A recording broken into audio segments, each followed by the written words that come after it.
Hi everyone, I'm Dr. Yvonne Skipper, and in this video I'm going to talk to you about the SHARE guidelines, which are guidelines which you can use when you're looking at information online to see if you think that it's trustworthy or not. So the SHARE guidelines, S-H-A-R-E, which is a handy acronym to help you to remember the different things that you can do. So the first letter is S, which is source. So when you're looking at information, it's important to think about what website are you on? Is it a website that you think is trustworthy? Is it one that you've heard of before? Or is it one that you don't really know much about? Now, if you don't know the website, that's absolutely fine, of course, but it might be a website where people post funny stories and fake news as funny stories to make people laugh, or it might be a website that's maybe less trustworthy, or maybe a website that's got its own agenda and is trying to make people think a certain way. So before you share something, it's important to think about the source. So where did you get the information? And also the people in the story, are they people who were actually there at the event?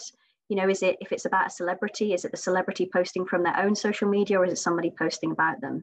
So the first thing always to consider is the source. Who is saying it? H is for headline. So headlines are quite often short, sharp, quite often emotive things that make us to click on to the rest of the story. So sometimes they can be a bit clickbaity. We see things and we think, oh, it's outrageous that someone would say that, or that's absolutely shocking, or who could believe that? And quite often when headlines are really emotional, that's a sign that it might be fake news because they're trying to make you feel something. And quite often that might mean that this information is maybe not fully true. So it's really important before you share anything to go along and read beyond the headline, read the rest of the story. You can only tell so much of a story in 5 words. And maybe when you read the rest of it, you might realize that, there's more information in the story and to give it a little bit of context, or it's maybe not, the headline obviously isn't fully true. So before you share anything, make sure you go beyond the headline and read the rest of the article. A is for accuracy. So when you're reading an article, you might think, I'm not sure about this. This doesn't seem true. Maybe it's true, but there's something weird about it. So before you share anything, it's really important to kind of go and check. So one thing you might do is have a little search and see if other people have been writing about it.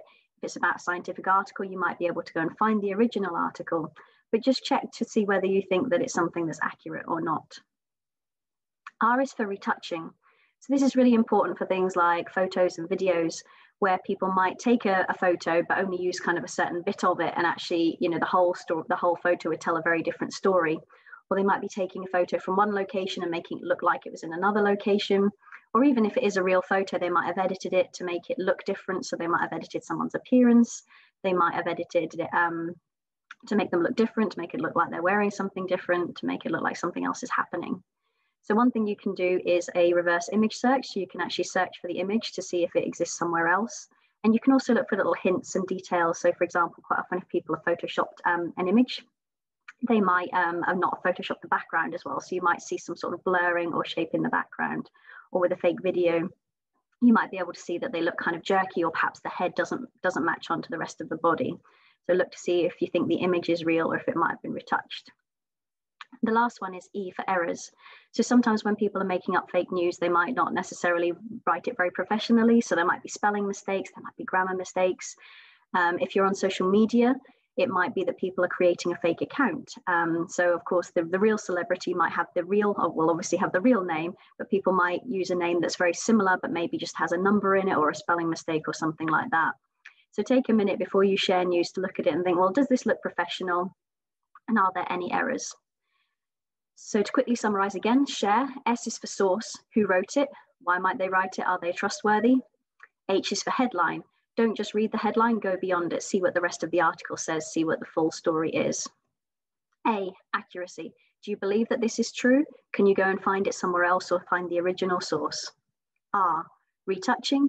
Are the videos retouched? Have they been edited, do you think? Have the photos been changed? Can you see any evidence for that?